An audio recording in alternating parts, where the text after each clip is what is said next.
The phone vibrated against the marble countertop like an angry wasp. Mother Thompson's name flashed across the screen, and my stomach knotted before I even picked up. 3 months of wedding planning had taught me exactly what that particular ringtone meant. Another battle was about to begin. "Selena, darling," her voice dripped honey-coated venom. "I've just heard the most disturbing news from the country club. You're planning to have the ceremony in your mother's backyard?" I traced my finger along the counter's edge, counting to 3 before responding. "Yes, Evelyn, it's intimate, meaningful, and absolutely unacceptable." The honey vanished. The Thompsons have hosted every wedding at St. Augustine's Cathedral for 4 generations. 4 generations, Selena. Do you understand what you're throwing away? My name is Selena, and I was about to become the family disappointment. Again, Michael agrees with me about keeping things simple, I said, though my voice wavered slightly. The truth was, Michael hadn't exactly agreed.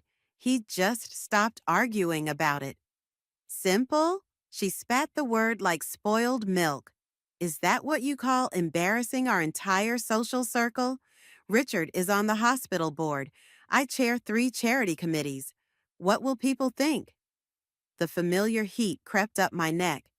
"They might think we're focused on what matters instead of what matters is family tradition. What matters is respect."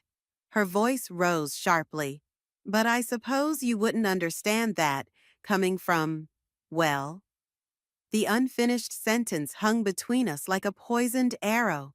Coming from what, Evelyn? A middle-class family? A public school education? A mother who worked as a librarian instead of organizing charity galas? "I need to go," I managed, my fingers white-knuckled around the phone. "Michael will be home soon. Just remember, darling, you're not just marrying Michael. You're marrying into the Thompson name, a name that means something in this city." The call ended, but I stood frozen, letting the phone's edge dig into my palm.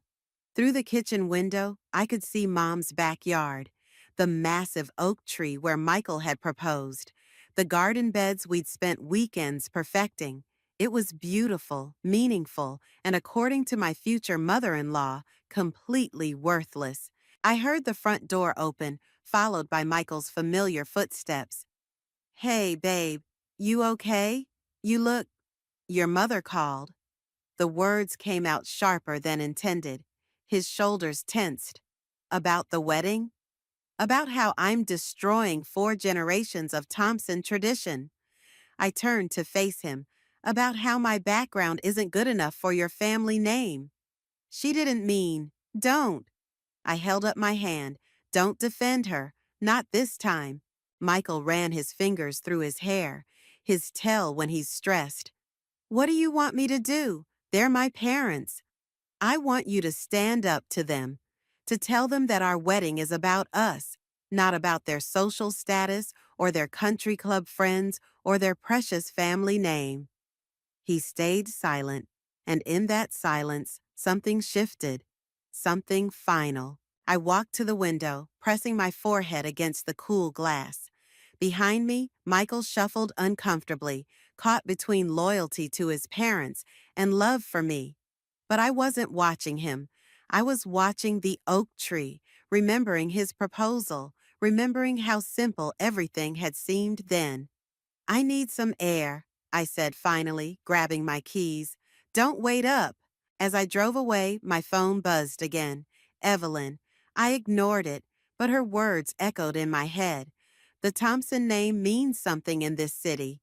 Fine. If she wanted to play games with names and reputations, I knew exactly who to call. It was time Jennifer Collins and her father, the senator, got involved in this little family drama. Sometimes the best revenge isn't served cold.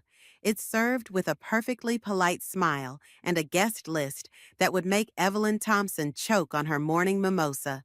I found myself at Mom's house well past midnight, sitting at her worn kitchen table while she brewed chamomile tea. The familiar scent of lavender dish soap and old cookbooks wrapped around me like a comfort blanket, but even that couldn't ease the tension in my shoulders. "You're going to wear a groove in that table," Mom said, watching me trace the same old water ring for the 100th time. Michael texted 8 times on the drive here. I pushed my phone face down. He says I'm being unreasonable. Mom set 2 steaming mugs down and settled across from me. "And what does Selena say?" "Selena says she's tired of being the family disappointment." The words came out bitter. "Did you know Evelyn keeps a photo album of all the Thompson wedding ceremonies? 4 generations at St. Augustine's Cathedral.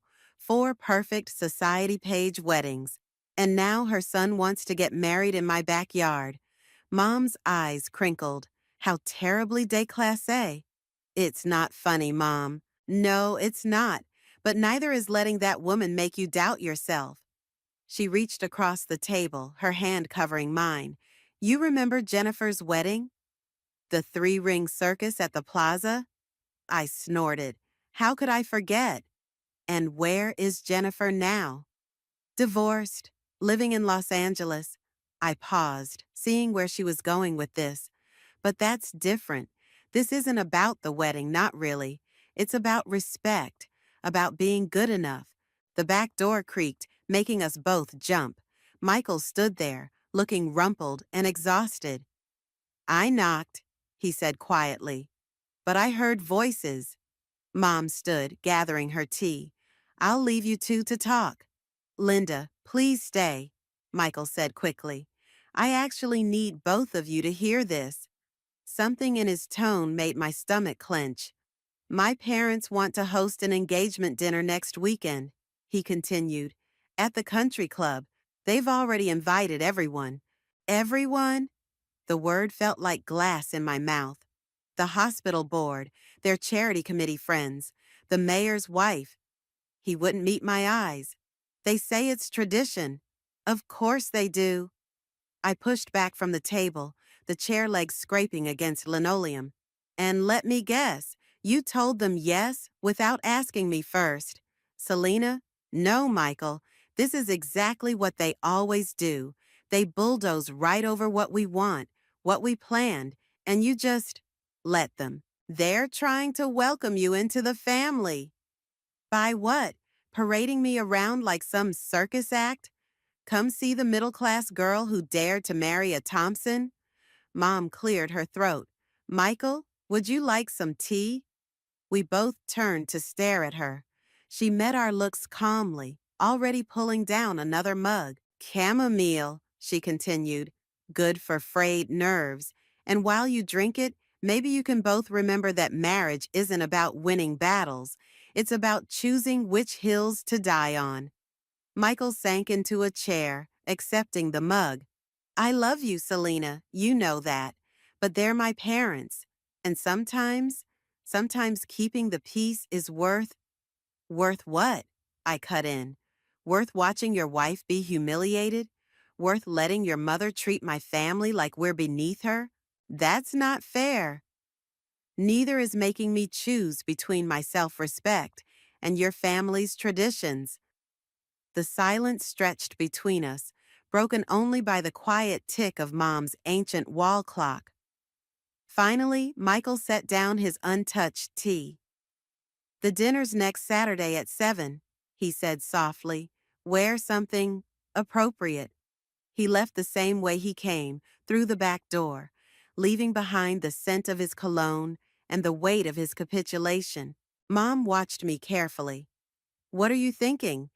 I picked up my phone, scrolling through contacts until I found the number I needed.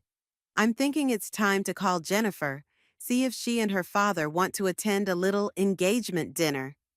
"Selena," Mom's voice held a warning.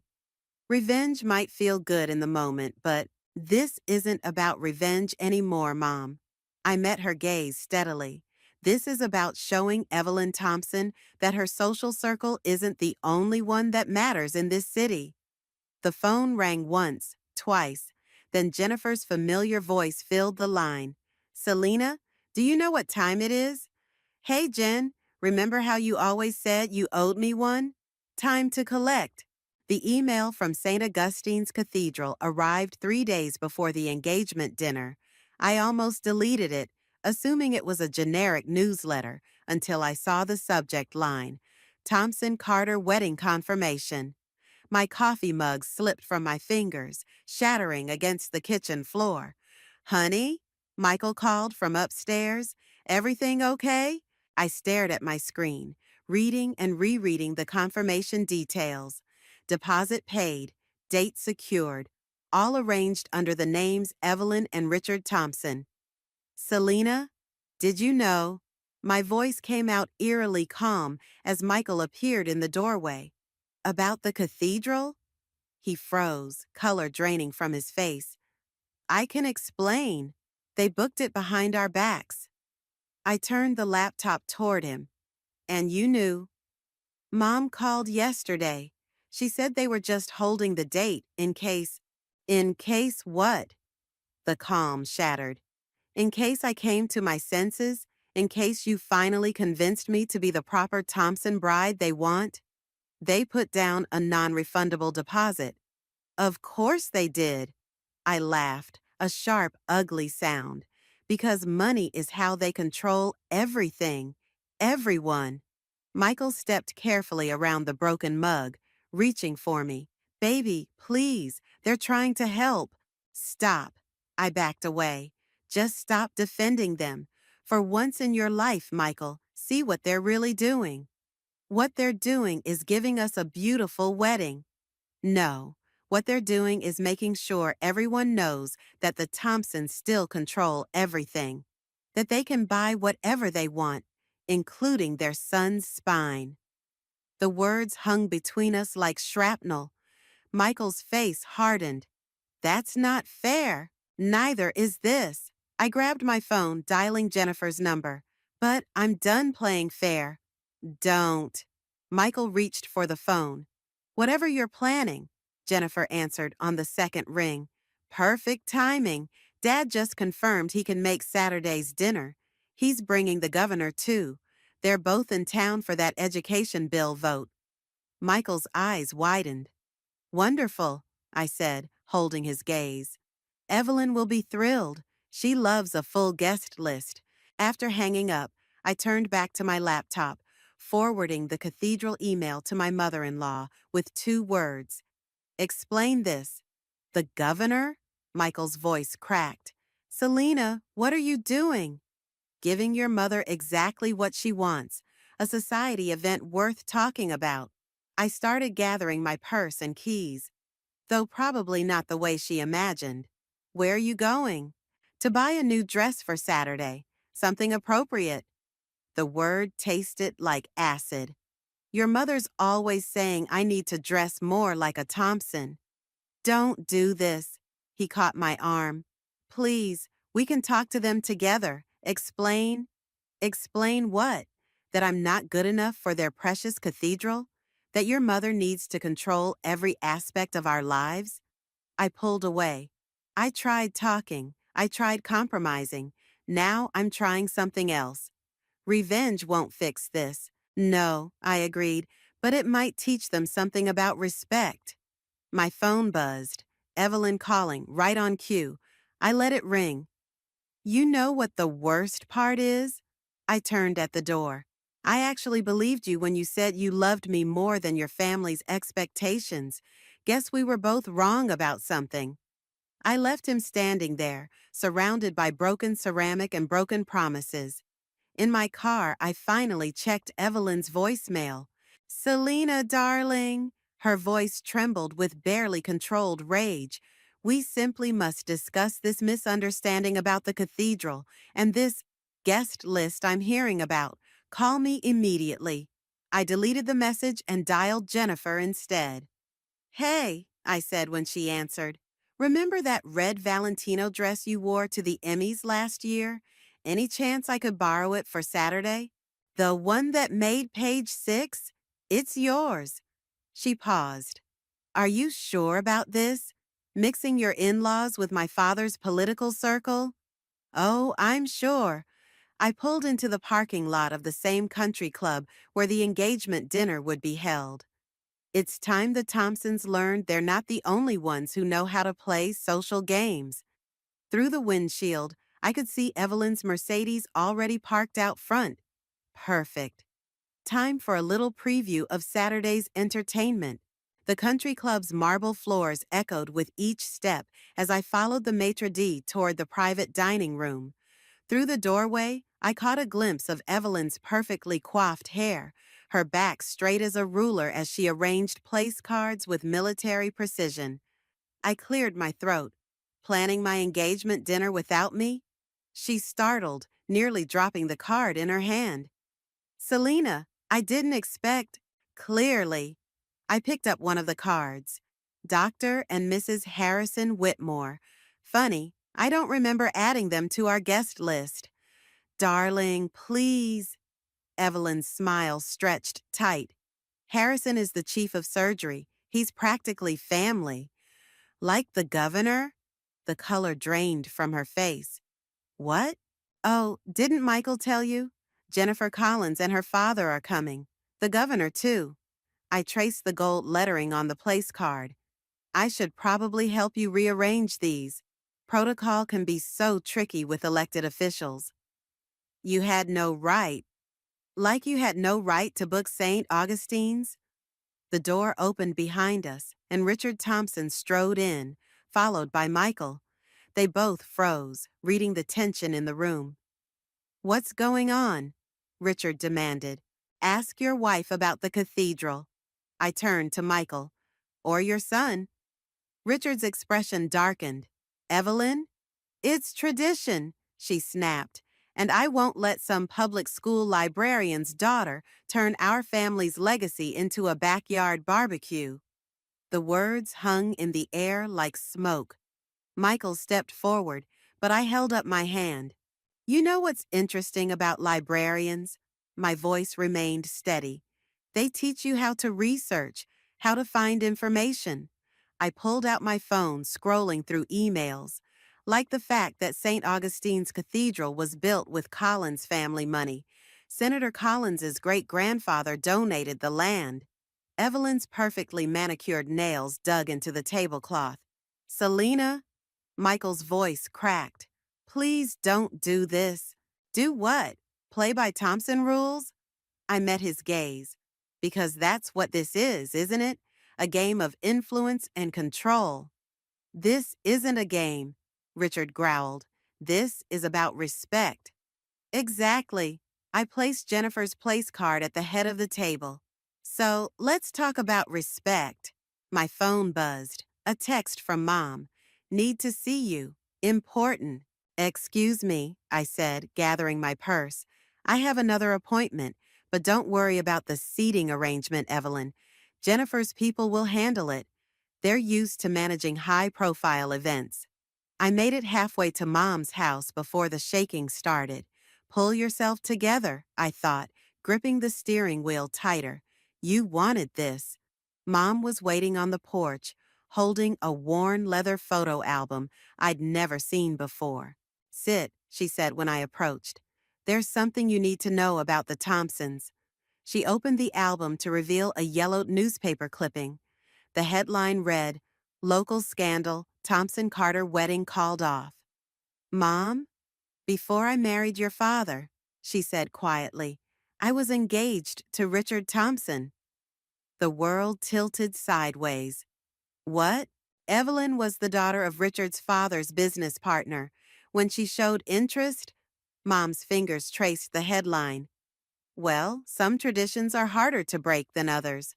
Why didn't you tell me? Because you loved Michael. Because I thought maybe things had changed. She closed the album. But watching history repeat itself? My phone buzzed again. Michael calling. I ignored it. The engagement dinner, Mom continued. The cathedral. It's not about you, Selena. It's about Evelyn making sure everyone knows she won. Again. I stared at the album, at 30 years of buried history suddenly rising to the surface. So what do I do? That depends. Mom's eyes met mine. Are you fighting for your wedding, or are you fighting to prove something to Evelyn? Because only one of those battles is worth winning. The phone buzzed a third time. This time, it was Jennifer. The governor confirmed, her text read. Dad's bringing reporters from the society pages. Evelyn Thompson won't know what hit her. I looked at Mom, then back at the message, feeling the weight of 3 generations of Thompson Carter history pressing down on my shoulders.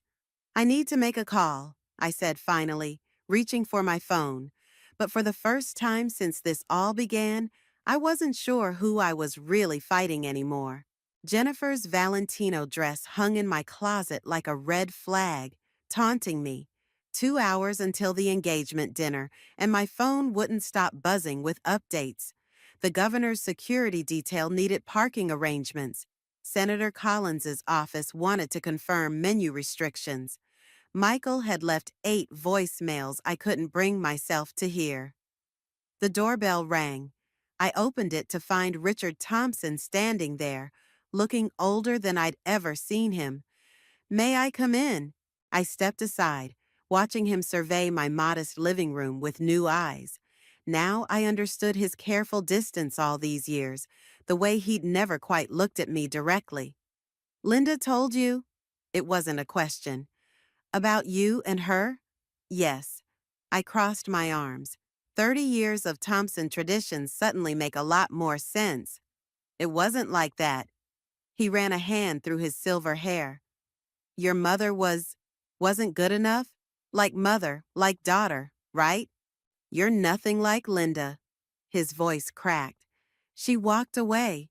You're fighting back. The leather album Mom had shown me sat on my coffee table. Richard picked it up, thumbing through pages until he found the newspaper clipping.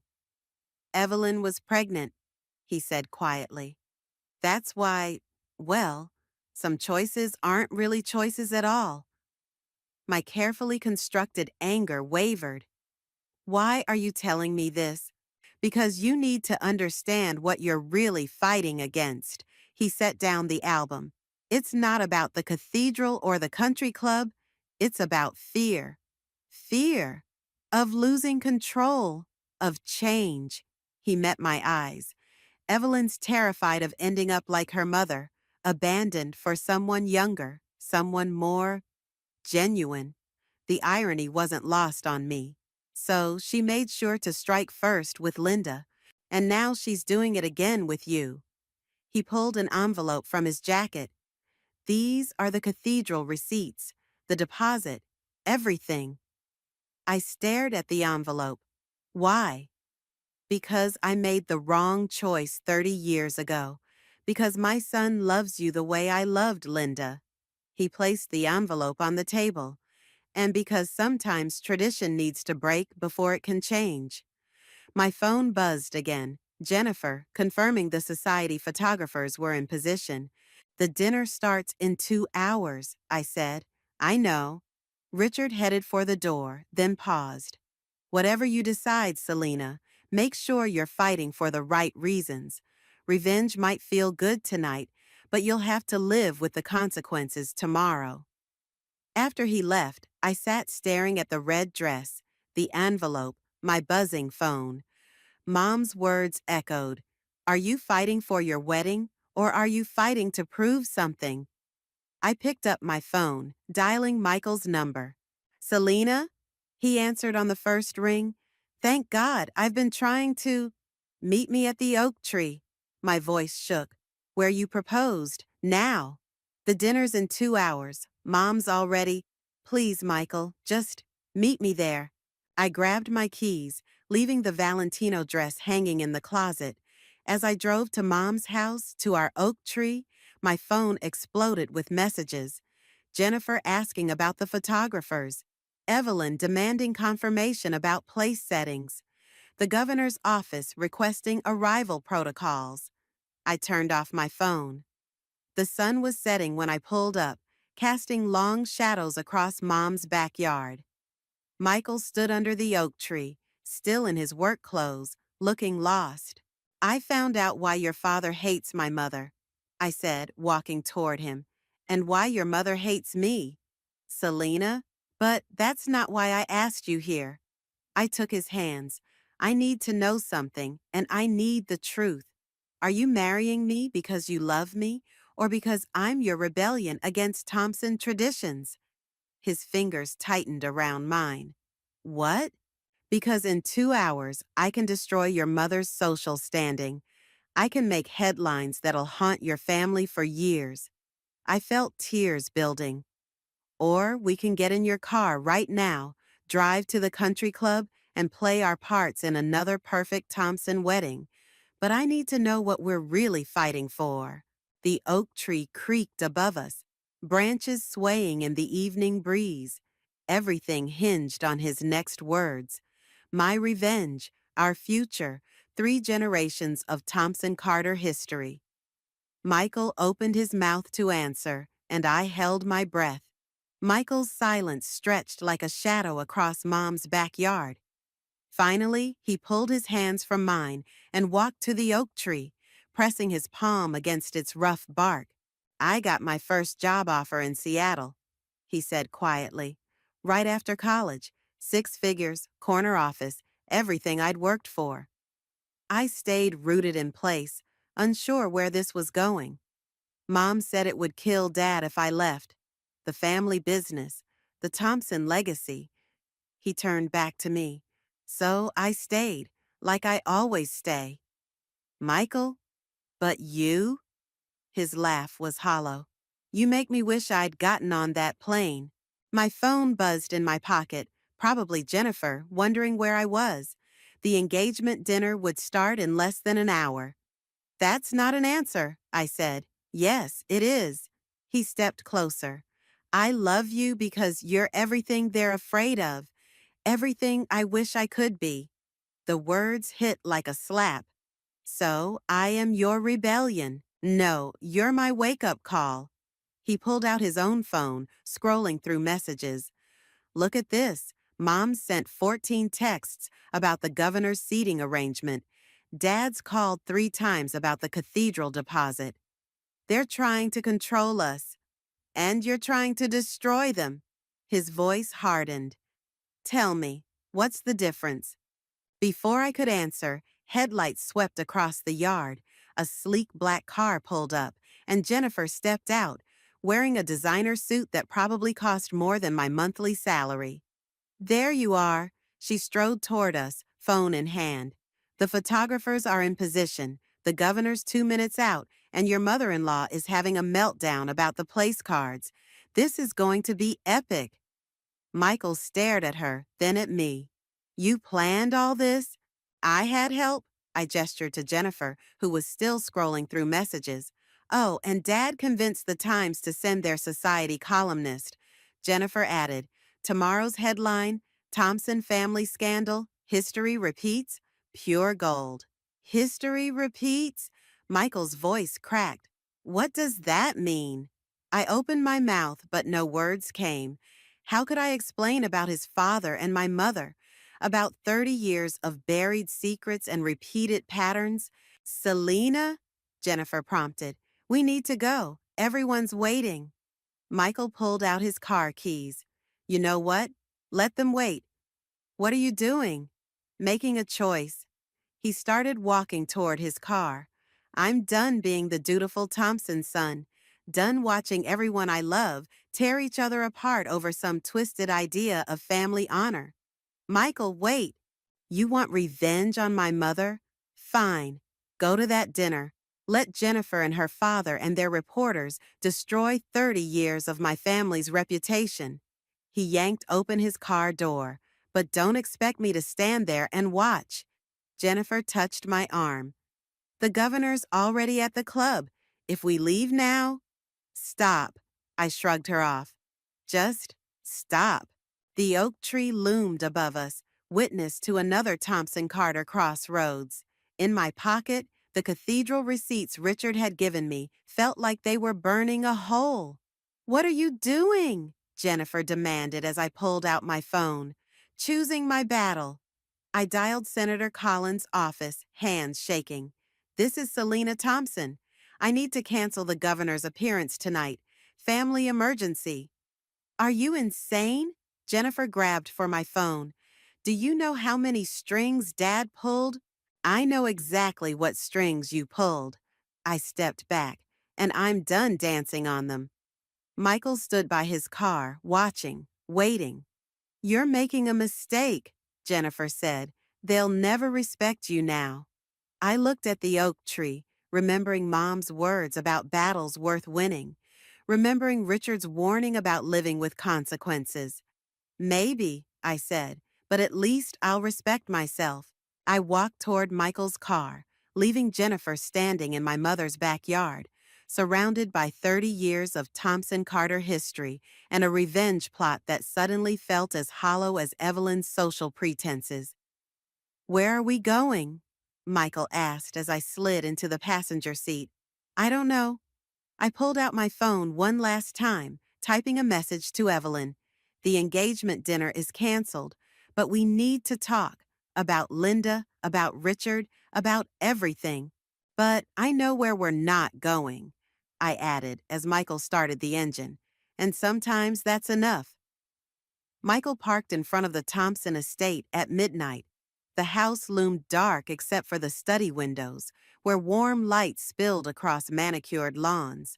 Of course Evelyn would be waiting. You don't have to do this, Michael said. Yes, I do. I clutched the leather album from Mom in one hand, the cathedral receipts in the other. Some stories need to end differently. The front door opened before we reached it. Evelyn stood in her designer dress, makeup perfect despite the hour. Behind her, Richard sat in his leather chair, looking smaller than I remembered. The governor sends his regrets, I said, stepping inside, along with half of the hospital board, I imagine. Evelyn's smile was brittle. Quite the spectacle you arranged. Learned from the best. I placed the album on Richard's desk, though probably not as spectacular as 30 years ago. The color drained from Evelyn's face. Richard stood abruptly. That's enough. No, it's not. I opened the album to the newspaper clipping. Tell him, Evelyn. Tell Michael how you made sure Richard chose the right Carter woman. Michael picked up the article, his hands shaking. Dad, what is this? Ancient history, Evelyn snapped. Like the cathedral deposit? I pulled out the receipts.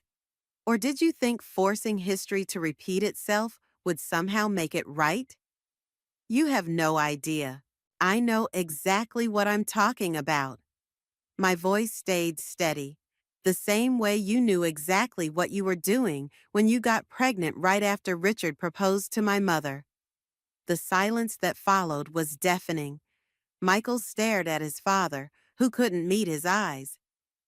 Is it true? Michael's voice cracked. It was complicated, Richard started. It was necessary, Evelyn cut in. The Thompsons needed control. I stepped closer, just like now, but here's what's going to happen instead. I pulled an envelope from my purse, the one Jennifer had given me, with the photos and story ready for tomorrow's papers. Tomorrow, there's either going to be a scandal in the society pages about Thompson family history, or there's going to be nothing at all. I set the envelope down. Your choice. You're blackmailing us? Evelyn's voice rose. I'm offering you what you never gave my mother. A choice. Richard picked up the envelope with trembling fingers. What do you want? The wedding happens in Mom's backyard. No cathedral, no society circus. I met Evelyn's gaze. And you both show up with genuine smiles and welcome me to the family. Really welcome me. Or, Evelyn challenged, or tomorrow everyone learns how the perfect Thompson dynasty was built on destroying my mother's happiness. I turned to Michael. Your call. Michael looked at his parents, then at the newspaper clipping, then at me. Something shifted in his expression. No, he said quietly. What? No deals, no threats. He took my hand. We're getting married in Linda's backyard because that's what we want. And if you can't accept that, he faced his parents, Then don't come at all.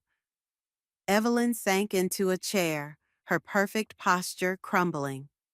Richard stared at the album, at 30 years of carefully maintained appearances. I loved her, he whispered. Linda, I really did. I know, I said softly. That's what makes it worse. Evelyn's hand found Richard's, squeezing tight. For the first time, I saw fear in her eyes, not of scandal or social ruin, but of history truly repeating itself. The backyard wedding stays, she said finally. But, she pulled out her checkbook, let us at least help make it beautiful, the way it should have been 30 years ago. She wrote a number that made my eyes widen, then held out the check. This isn't about buying forgiveness, she added quickly. It's about choosing a different ending. I looked at the check, then at Michael, then at the envelope of damaging photos. Revenge had brought me here, but something else would have to lead me out. Okay, I said, taking the check but leaving the envelope. Let's write a new story. Michael squeezed my hand as dawn began to break outside, painting the Thompson estate in new light. Sometimes the best revenge isn't about destroying the past.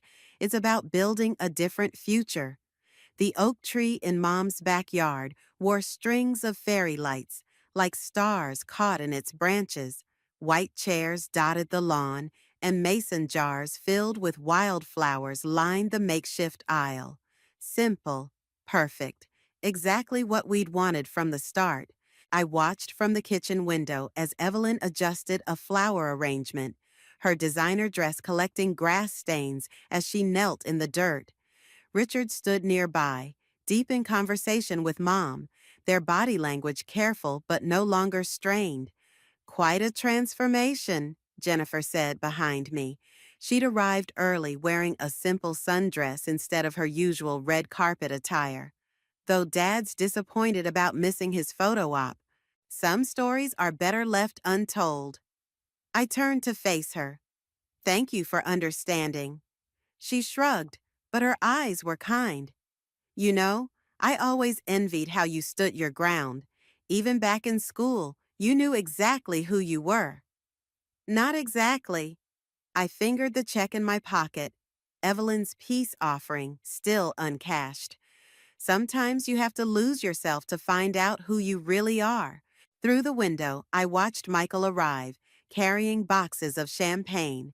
He paused to kiss his mother's cheek, and Evelyn's surprise melted into a genuine smile. You're not going to tell me what happened that night at their house, are you? Jennifer asked. Some bridges are better rebuilt than burned. Mom appeared in the doorway, holding a small package wrapped in aged paper. Ready? I nodded, following her upstairs to her bedroom. She placed the package in my hands. I was going to wear this, she said softly, the day I almost became a Thompson. Inside was a delicate pearl hairpin, its silver tarnished but beautiful. Mom, the past doesn't have to poison the future. She tucked the pin into my hair. Sometimes it just shows us where to build stronger foundations. The ceremony passed in a blur of sunset light and gentle breezes. No society photographers, no political connections, just family learning to become family. When Michael kissed me under the oak tree, Evelyn was crying. Real tears this time, not the carefully manufactured ones I'd seen at countless charity events. At the reception, Richard clinked his glass for a toast. My stomach tightened, remembering all the Thompson traditions we'd broken. 30 years ago, he began, his voice wavering, I made a choice based on fear, on tradition, on other people's expectations. His eyes found Mom in the crowd, then moved to me. Today, my son chose love instead, and in doing so, he taught his old man that sometimes the best traditions are the ones we dare to break. Evelyn stood, taking his hand. To new beginnings, she added, and to the daughter we almost lost before we truly found her. Later, as fireflies replaced the setting sun, I found the uncashed check in my pocket. Michael watched as I tore it carefully down the middle. You sure? He asked. Some debts can't be paid with money. I scattered the pieces like confetti. And some shouldn't be paid at all. Mom and Evelyn sat together at a corner table, heads bent over the leather album, not erasing the past, but finally facing it. Richard watched them from a distance, his expression a complex mix of regret and relief. Think they'll be okay? Michael asked. I think they'll be better. I leaned into him, watching our families slowly become one. Sometimes revenge isn't about making someone pay. Sometimes it's about making them see. Jennifer caught my eye from across the yard and raised her glass in a silent toast. She understood now why I'd canceled her father's appearance, why I'd chosen this simple celebration over social warfare. Some victories aren't won through destruction. The oak tree swayed gently overhead, its lights twinkling like the stars emerging above. 30 years of Thompson Carter history whispered through its leaves, but the sound was different now. Not a reminder of what was lost, but a promise of what could be built. I felt the pearl pin in my hair, carrying both my mother's past and my future. Some battles are won not by fighting, but by finding the courage to lay down arms and build something new from the ashes of what might have been.